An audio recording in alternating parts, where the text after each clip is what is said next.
역할 전환이 되도록 잘하라고 가르치고 계시는 거지. 하나님이 원하시는 것이 바로 그거지. 언제까지 하나님 저 이쁘죠? 하나님 저 귀엽죠? 이러는 젖먹이로 있으라고 하는 게 아니란 말이에요.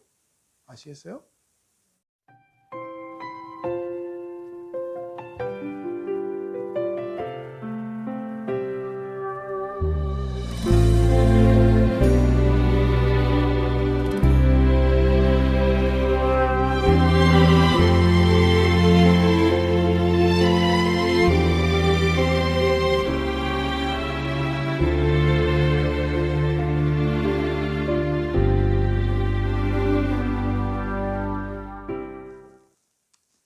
우리 집에 올해는 아기가 태어나서 벌써 5개월이 넘어갔습니다. 이제 5개월이 넘어가면서 아이가 달라진 변화가 하나 있어요. 그게 뭐냐면 먹는 것이 바뀌었어요. 물론 여전히 젖을 먹습니다. 아직 젖먹이에요. 젖먹이에 불과합니다. 아직 젖먹이지만 이제 달라진 것이 있다면 바로 먹는 것이 조금 변화가 있었어요. 뭐냐? 이유식을 시작했습니다. 이제 미움에 불과하지만 이제 젖만이 아니라 곡식에 이 아주 엷은 죽이 아기에게 이제 들어가고 있는 거예요. 다행히 아기가 그것을 잘 받아 먹더라고요. 그래서 수저로 넙죽넙죽 쩝쩝쩝거리면서 받아 먹는 모습이 여간 귀엽지 않습니다. 이렇게 자라나는 모습을 보니까 참 감사하기도 하고 대견하기도 하고 참 어쨌든 자라는 모습을 보면서 참 예쁘다라는 생각을 해요. 그러다 문득 생각이 들었습니다. 하나님도 우리들의 아버지로서 우리가 자라는 모습을 보면 매우 기뻐하시겠구나 하는 생각이에요. 하지만 만약에 아이가 자라지 않는 모습을 보면은 그 부모의 마음이 얼마나 상심될까 하는 생각도 들었습니다. 오늘 우리가 읽은 말씀 보니까 신앙적으로 자라지 못하는 성도들을 바라보는 한 목회자의 마음이 나타나 있습니다. 때가 오래되었으므로 예수 믿고 가르침을 받은 지 오래되었다는 뜻이죠. 너희가 마땅히 선생이 되었을 터인데 그랬어요. 이제쯤은 뭐 예수 믿고 시간이 많이 지났으니 지금쯤 누군가를 또 가르치고 있겠지라고 생각했다는 거예요. 그렇게 기대를 했다는 거예요. 그런데 그 기대와는 달리 어떤 모습이에요? 그렇지 못하다는 거죠. 누구를 가르치기는커녕 여전히 누구에게 가르침을 받겠다고 가르침을 받아야 된다고 나는 아직 모자라다고 그렇게 하소연하면서 아무것도 하지 않는 모습을 보고 있다는 거죠. 그러니 그런 사람들을 향해서 이 목회자는 말하는 겁니다. 다시 하나님의 말씀에 초보에 대하여 가르침을 받아야겠구나.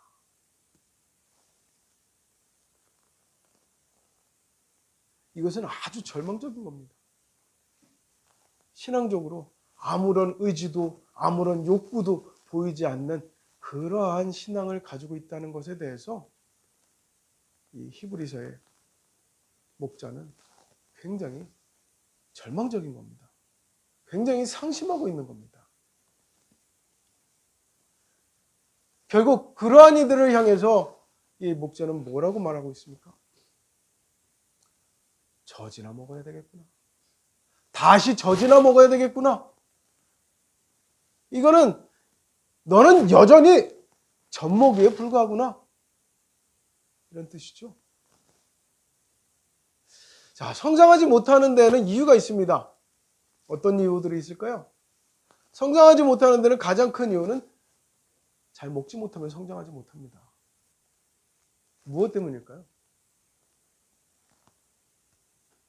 주는 사람이 좋은 걸 안 주나요?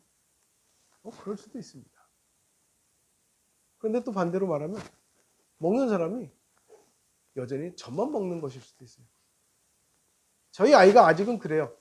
이유식을 먹이기는 시작했지만 이유식보다는 아직 젖을 좋아합니다. 그래가지고 이유식을 먹고 나서도 꼭 젖을 찾아요. 어쩌면 우리의 모습이 그런지도 몰라요. 우리의 고정관념이라는 게 있어요. 그래서 아유, 말씀은 이래야 되지, 찬송은 이래야 되지, 기도는 이래야 되지, 이런 것들 말이에요. 어떤 권사님을 만났는데 이 권사님은 기도하는데 무조건 통성으로 기도를 해야 된대. 제가 기도를 조용조용히 해드렸어요. 그랬더니 목사님이 왜 그렇게 기도하세요? 그러면서 따지더라고. 왜? 제가 열심이 없다는 거야. 뭔가 열정적으로 기도해 주기를 바랬는데 열정적으로 안 하고 그냥 조용조용히 했다는 거야. 그렇다고 다시 해달라요, 기도를. 제가 한 말이 뭐였을까요? 아유, 권사님, 하나님 귀 안 먹으셨어요. 하나님 귀 먹어가지고 막 큰 소리로 해야 되는 건 아닙니다. 그랬어요. 환경이 자라기에 굉장히 불안한 환경일 때 자라지 않는 모습도 보게 됩니다. 뭔가 불안정한 환경 속에서는요, 마음 놓고 자라지 못해요. 그래서 어딘가가 얼굴도 일그러지고, 그리고 몸도, 마음도 뭔가 이렇게 꾸정해지는 그런 모습들을 볼 수가 있어요. 병이 있어서 자라지 못하는 경우도 있습니다. 심지어는요, 내가 자라려는 노력이 없어서 자라지 않게 돼요. 노력하지 않으면 자라지 않습니다. 자, 그 중에서 우리나라 교인들이 믿음적으로 잘 자라지 않고 많은 문제가 있는 그 이유가 저는 잘 먹지 못했기 때문이라고 단언합니다. 어느 교회 갔더니 목사님이 설교를 굉장히 쉽게 잘합니다. 그런데 이상하게 성도들이 아무것도 하지 않아요. 목사님이 성도들을 젖먹이처럼 대하고 계시더라고요. 교인들 바라보기를 그렇게 젖먹이처럼 바라보는 목사님들이 있어요. 애정이 지극하신 거죠. 사랑이 많으신 거예요. 그러나 아십니까? 오히려 그 과잉 사랑이 교인들을 더 잘하지 못하게 한다는 사실을 말합니다. 이런 발언이 매우 위험할 수도 있습니다. 많은 목사님들한테 제가 이제 책망을 듣고 지탄을 받을 수도 있어요. 그러나 저는 이 말씀을 꼭 드려야 되겠습니다. 한국교회는 오랫동안 목사님의 직책에 대해서 성직이라는 특권의식이 있었습니다. 그래서 목사님에게는 뭔가 특별한 권위가 있고 특별한 보호가 있어야 되는 것처럼 여겨졌죠. 그래서 설교에 대한 비판도 허용하지는 않았어요. 잘못된 설교가 있거든요, 실제로. 그런데도 불구하고 잘못된 설교에 대해서도요, 비판받지 않았습니다.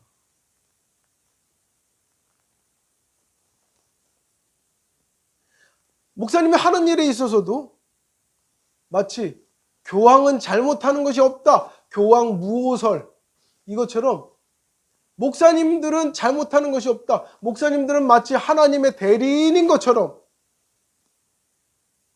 심지어는 자기가 하나님인 것처럼 행세하는 경우들도 보게 됩니다. 결국 그래서 무엇에 빠져요? 이단에 빠지고 사이비에 빠져버립니다. 그들이 처음부터 이단이고 처음부터 사이비였던 경우는 극히 드물어요. 시간이 지날수록 자신이 특별하다, 나는 특별한 목사다. 나는 특별하게 하나님께서 선택하신 사람이다. 이런 특권의식에 빠져가지고 점점점 자신을 하나님처럼 여기기 시작합니다. 자신의 말도 자신의 행동도 자신의 모든 결정이 다 하나님의 뜻이라고 말하기 시작합니다. 그 결과 그런 목사님들로 인해서 상처받고 혼란스러워하는 교인들이 교회를 틈지는 일이 벌어지게 되었습니다. 그러니 목사님들의 책임은 매우 크다고 할 수 있습니다. 그러나 교인들이 젖먹이처럼 자라나는 데는, 젖먹이처럼 살아가는 데는 목사님들의 책임만 있는 것은 아닙니다.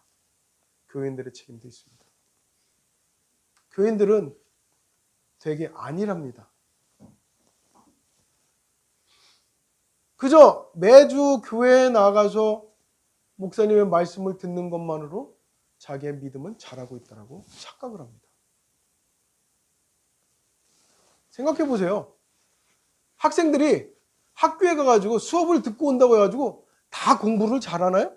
며칠 전에 저희 아이가 시험을 치렀어요. 중간고사를 치렀는데 중간고사 성적이 다 똑같은가요? 똑같은 시간에 학교 가서 있었는데 아이들의 성적이 똑같아요? 아니죠. 어떤 아이들은 성적이 좋고 어떤 아이들은 성적이 낮아요. 이유가 뭐예요? 내가 노력하지 않았기 때문에, 혹은 누군가는 노력했기 때문인 거죠. 노력하는 아이들은 노력하는 만큼의 성적이 오를 수밖에 없습니다.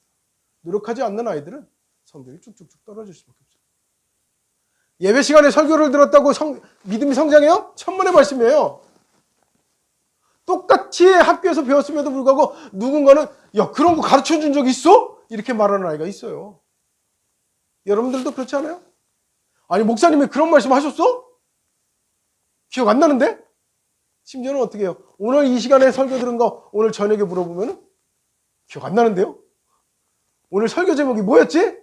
이런다고. 그렇잖아요. 주일날 말씀을 들었다고 해가지고 그 말씀이 온전히 내 것이 되는 것이 아니에요.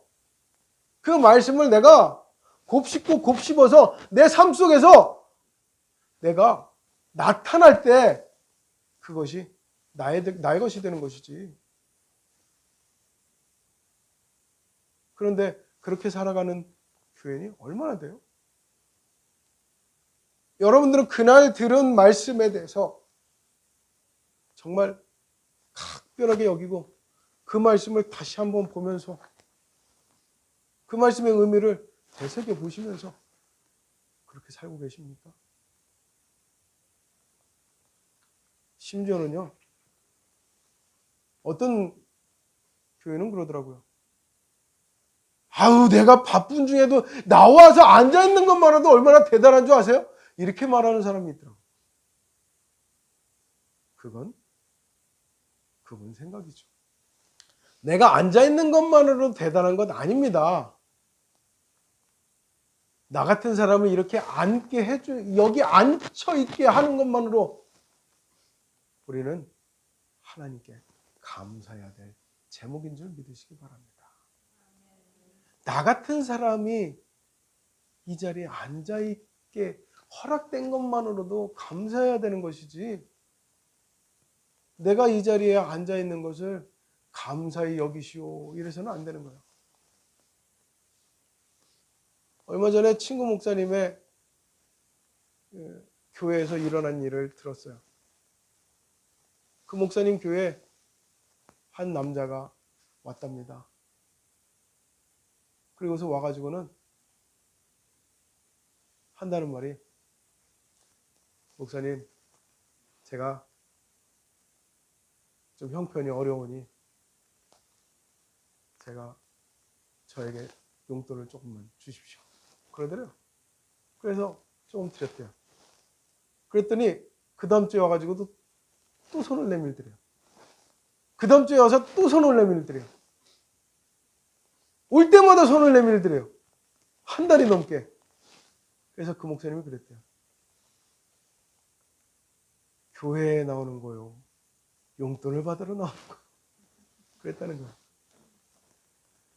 나와 함께 믿음 생활을 잘해서 성공하는 삶을 살고 싶다면 믿음을 향해서 나오시고, 용돈을 받으러 나오는 거라면 더 이상 우리 교회 나오지 마시고 그랬대요. 그랬더니 그 다음 주부터 어떻게 됐을까요? 이 사람이 안 나왔대요.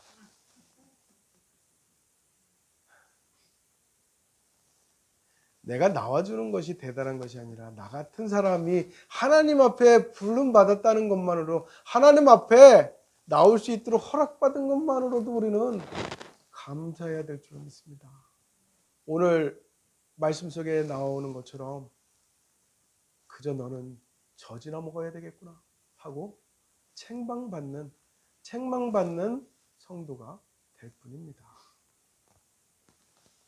성경에 보면은요, 처음에는 성도로 왔다가 집사로 택함을 받고, 집사에서 나중에는 복음 전도자로 그 사명을 감당하는 빌립이라는 집사님이 나옵니다. 어쩌면 그 빌립이라는 집사님처럼 우리는 자꾸만 성장해서 역할 변화가 있어야 되는 거예요.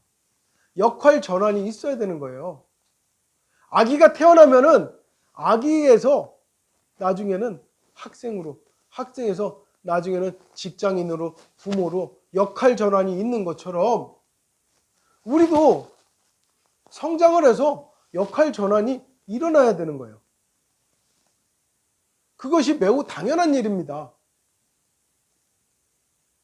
그런데 이상한 일이 있어요, 우리나라에는. 혹시 팬덤이라는 말 아십니까? 팬덤? 이 코로나 때문에 팬데믹이라는 말은 아는데 팬덤이라는 말은 잘 모르시더라고요. 팬덤이라는 말은요, 어떤 사람이나 어떤 부류에 대해서, 어떤 분야에 대해서 맹목적으로 신봉하고 그것을 따라가는 것을 팬덤이라고 그래요. 오늘날 교인들이 목회자들을 너무 신뢰한 나머지 목회자 팬덤에 빠진 그런 분들이 많아요.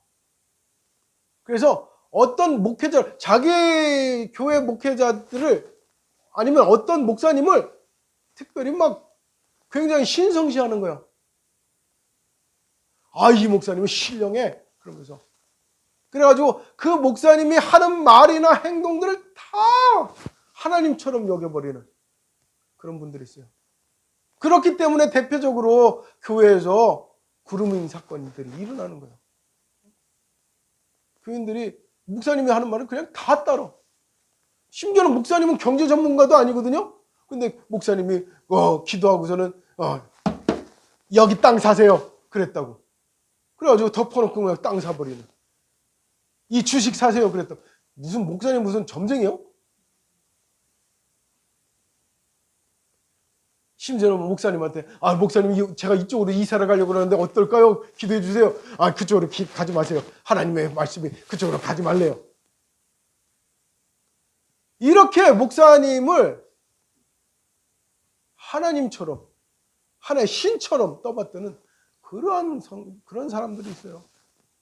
결국 그런 사람들은 목사님의 말이 틀렸어도, 상식적으로 말도 안 되는 말을 해도 무조건 따라갑니다. 그런 목사들이 있는 것도 문제지만 어쩌면 그런 목사를 누가 만들어요? 성도들이 만들고 있더라는 거예요. 그분 처음부터 그런 분 아니었어요. 사이비 이단에 빠진 목사들이 처음부터 그런 사람들은 아니었습니다. 어느 날 어떤 내 교인이 나를 막 엄청나게 믿어줘. 내가 무슨 말을 해도 다 믿어. 내가 파츠로 매주를 쓴다고 해도 믿어줘. 막 그러니까 어떻게 돼요? 내가 신이 된 것 같아. 내가 하나님이 된 것 같아. 성경에 있지도 않은 말을 막 해대기 시작해. 내 생각에서 떠오른 걸 막 말씀인 것처럼 막 전하기 시작해요.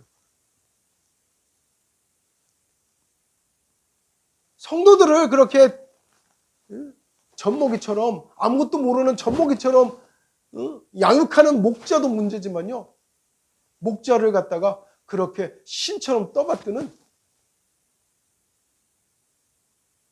이 교인들도 문제가 심각한 겁니다. 저한테는 절대 그렇게 하지 않겠죠.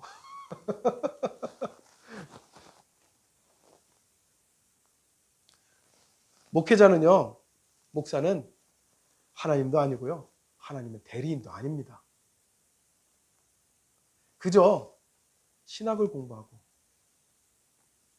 좀 더 기도하고 좀 더 말씀을 자주 보면서 그 분야의 전문가가 되어 있을 뿐이에요. 의사와 우리가 다른 점이 뭐예요? 의사는요, 공부를 하고 그 분야의 전문가가 되어 있다는 것 뿐이지 의사가 신인가요? 요즘은 뭐 의느님 뭐 이런 말 하는데 의사가 신이 아니에요. 의느님 뭐 이런 말 쓰지 마십시오. 사도 바울조차도 사도행전 14장 15절에 뭐라고 합니까? 사람들이 자기를 막 신처럼 떠받들려고 하니까는 뭐라 그래요? 읽어드릴게요. 이르되 여러분이요 어찌하여 이러한 일을 하느냐? 우리도 여러분과 같은 성정을 가진 사람이라. 여러분에게 복음을 전하는 것은 이런 헛된 일을 버리고 천지와 바다와 그 가운데 만물을 지으시고 살아계신 하나님께로 돌아오게 하려 함이라. 아멘. 예. 목사는 이 바울 선생님이 말씀하신 것과 바울 사도가 말한 이 말씀과 동일한 거예요. 목사도 여러분들과 성경이 같은 사람입니다. 그저 목사가 말씀을 전하는 이유는, 목사가 기도를 하는 이유는, 목사가 전도를 하는 이유는 하나예요. 무엇? 하나님께 돌아오게 하려 합니다. 이겁니다. 이거지. 내가 대접받으려고 내가 하나님처럼 이기려고 하는 게 아니란 말이에요. 그리고 하나님께로 돌아오려 한다는 것은 뭐예요? 성경은 말씀합니다. 너희가 잘하라고. 하나님께로 잘하라고. 하늘에까지 잘하라고 말씀하고 있어요. 믿음이 잘하라고. 하나님을 숭상하면서 벌벌벌 떨기만 하는 그러한 젖먹이가 아니라 자라나서 어떻게 하나님의 자녀로, 하나님의 종으로 자라라고. 역할 전환이 되도록 자라라고 가르치고 계시는 거지. 하나님이 원하시는 것이 바로 그거지. 언제까지 하나님 저 이쁘죠? 하나님 저 귀엽죠? 이러는 젖먹이로 있으라고 하는 게 아니란 말이에요. 아시겠어요? 목사에 대한 팬덤은요, 옛날에 출애굽기 때 금송아지를 만들어 놓고 하나님이라고 떠받들었던 이스라엘 백성들처럼 또 하나의 우상숭배를 하는 겁니다.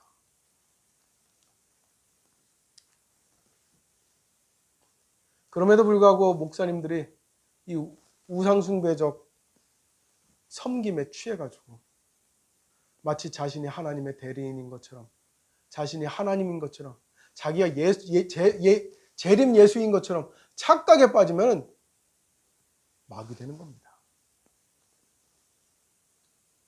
결국 이단과 사이비 사이에서 결국은 하나밖에 존재하지 않아요. 뭐?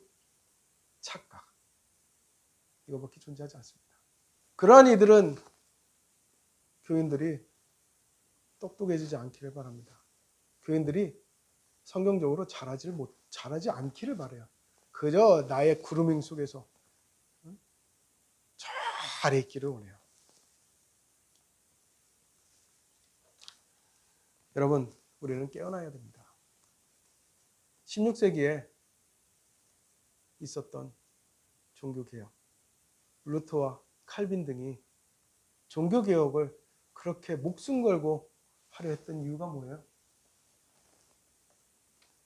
그것은 성직자의 권위의식을 타파하려고 그랬습니다. 그리고 교인들이 깨어나기를 바랬어요. 그리고 그것을 가능하게 하는 것은 바로 성경 말씀으로 돌아가는 것이었습니다. 다시 말해서 결국 성경을 알아야 된다는 거예요. 우리 목사님이 알아서 다 가르쳐줘. 근데 나는 왜 들어있는 게 없죠? 나는 왜 변화되는 게 없죠? 왜 나는 여전히 젖먹이와 같죠?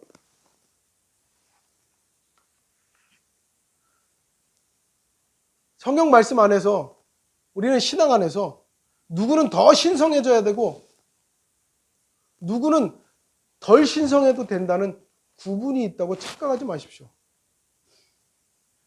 나는 평신도니까 이런 것 없습니다. 베드로전서 2장 9절에는 뭐라고 말씀하고 있습니까? 너희는 모두 왕같은 제사장이라. 다시 말해서 너희들은 모두 다 사명자다. 너희들은 다 자라야 한다 라는 것입니다. 목사는 프론티어로서 신앙에 있어 먼저 나아가는 사람이 되어야 합니다. 그리고 예수님의 가르침처럼 마태복음 28장 20절에 있는 말씀, 내가 너희에게 분부한 모든 것을 가르쳐 지키게 하라 하는 것이 목사의 사명입니다. 만약 그렇지 않다면 요한복음 10장에 나오는 말씀처럼 그는 사꾼 목자일 뿐입니다. 성도들의 성장을 두려워한다면 그것은 사꾼 목자인 거죠. 성도들이 자라서 나보다도 더 훌륭해져서 또 한 사람의 목회자가 되어야죠. 바울은 그랬잖아요. 사도 바울은. 그래서 자신이 가르쳤던 사람들 중에서 목자가 되는 것을 응원했잖아요. 박수 쳐주잖아요. 디모데가 그렇고 디도가 그렇고 그렇잖아요. 이게 바로 참 목자인 겁니다. 근데 자신의 성도가 자라나가지고 성경을 막 물어보기 시작하잖아요. 그러면 왜 따지고 그래요? 성도님은 내가 가르쳐주는 대로나 하세요. 이러는 목사가 있다면 그는 사꾼입니다. 아론이 왜 금송아지를 만들었어요? 우매한 이스라엘 백성들 때문에 그 우매함에 취해서 금송아지를 만들었습니다. 여러분들이 목사님들을 더 긴장하고 더 똑똑해지게, 더 준비하게 만들어줘야 됩니다. 그러려면 여러분들이 성경 말씀에 대해서 더 똑똑해져야 돼요. 더 자라나야 돼요. 젖먹이로 있지 말고 더 자라나서 내가 좋아하는 말씀만 취하는 것이 아니라 어쩌면 나를 책망하고 굉장히 나에게는 선택하기 곤란한 그런 말씀을 나에게 주더라도 그 말씀을 내가 달게 받을 수 있을 만큼 자라나야 돼요. 단단한 것을 먹을 수 있는 그런 믿음까지 자라나야 참으로 하나님 앞에 부끄럽지 않은 성도가 되는 것입니다. 오늘날 자라나지 않은 책임을 목사님한테만 넘기지 마십시오. 나에게도 분명 책임이 있습니다. 목회자와 교회는요, 자전거의 두 바퀴와 같은 겁니다. 두 바퀴가 어때요? 한 바퀴는 앞에서 끌어주고 한 바퀴는 뒤에서 밀어주는 거잖아요. 그랬을 때 이 자전거가 넘어지지 않고 잘 서서 나아가게 됩니다. 목회자는 성도들을 잘 이끌고 성도들은 그 목회자를 잘 밀어줄 수 있어야 돼요. 그런데 그러려면 똑같은 동일한 힘이 가해져야 됩니다. 뒷바퀴는 브레이크를 잡고 앞바퀴로 열심히 가려고 한다 해도 안 되잖아요. 앞바퀴 브레이크 잡고 뒷바퀴로 밀고 가려고 해도 안 되잖아요. 똑같은 겁니다. 서로 더욱 깊이 있는 신앙으로 나아가기를 두려워하지 마시고 열심히 노력하는 하나님 앞에 성도들로 세워져 가시기를 주님의 이름으로 간절히 축원합니다. 기도하겠습니다.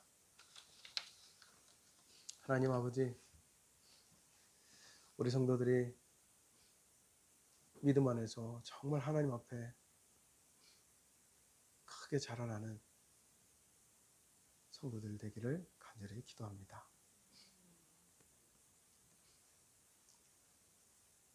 언제까지 젖먹이로 있는 것이 이쁜 것이 아닙니다. 귀여운 것이 아닙니다. 사랑스러운 것이 아닙니다. 시간이 지나면 때가 오래되었으므로 이제 선생이 될 터인데 하였습니다. 이제 우리는 역할이 바뀌어야 합니다. 그러려면 우리도 언젠가 역할이 바뀌어야 된다는 걸 알고 준비하고 스스로 공부하고 성장하는 그런 모습이 있어야 될 줄 믿습니다.